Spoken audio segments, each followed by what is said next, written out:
Oftentimes I have people that reach out to me, clients or customers that reach out to me or reach out to us that need funding, they want to get lending opportunities and things like that.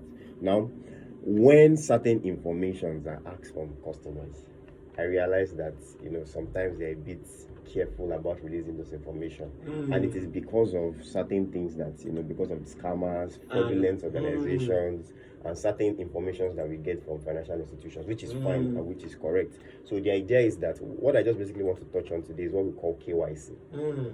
KYC basically means know your customer. Okay. Now, KYC is basically a phenomenon or a concept that financial organizations make use of, but it cuts across.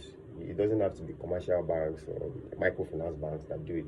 Even as a business owner, you must know the concept of KYC, because if you don't know it, you will not know who your target markets are. You will not know who are the people that you should be looking at. You will not know what you're supposed to look out for when you are getting into the business space, so that you're not scammed. All right. So KYC basically is what banks do when you want to. You know the way when you go to a bank and you want to open an account and they give you a form. Yeah. All right, and then when on the form you see plenty things. It can be like all 2 or 3 of that pages. are processes of KYC. KYC. And part of it is to prevent money laundering. Yeah. So it's to prevent money laundering. To the, make the sure government needs to know who are the citizens in the country and what are they doing with this money. Yeah. Just like anybody can bring in money for terrorism. Exactly. And you can just come and open an account. Exactly. A foreigner can come in that they want to destroy or bomb the nation or do something, and then they will come in, open an account, and then put money there so that they can give it to people to buy ammunition. So the government needs to know what is going on. And that's part of the reason why they do the KYC. Yeah. So they must know the source of where the money is coming from. Exactly. Because once the money gets into the system and it goes out, the money is already clean.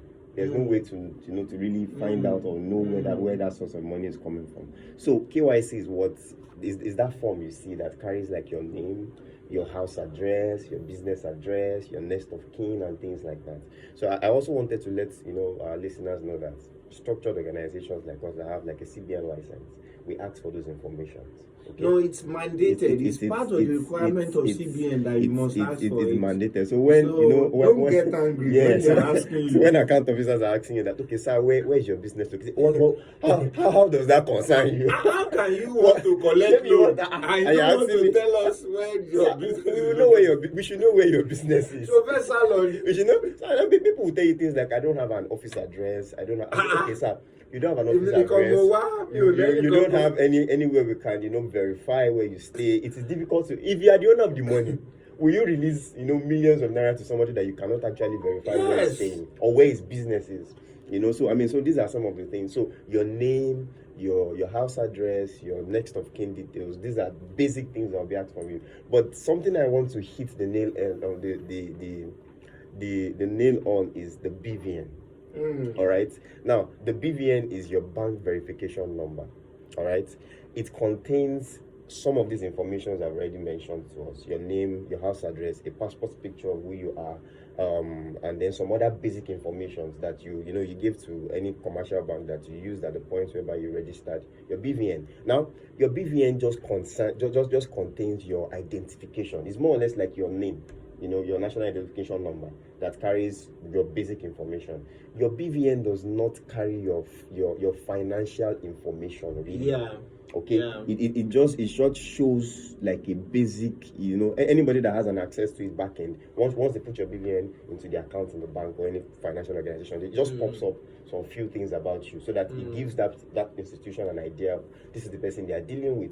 But your BVN does not give access to your bank account, really. However, it gives access to let that institution know how many bank accounts you have. All right. So that is why when the BVN concept came, some individuals are fighting against it. They have so many hidden accounts that people don't know about and things like that. But BVN just exposes all of that. Oh yeah.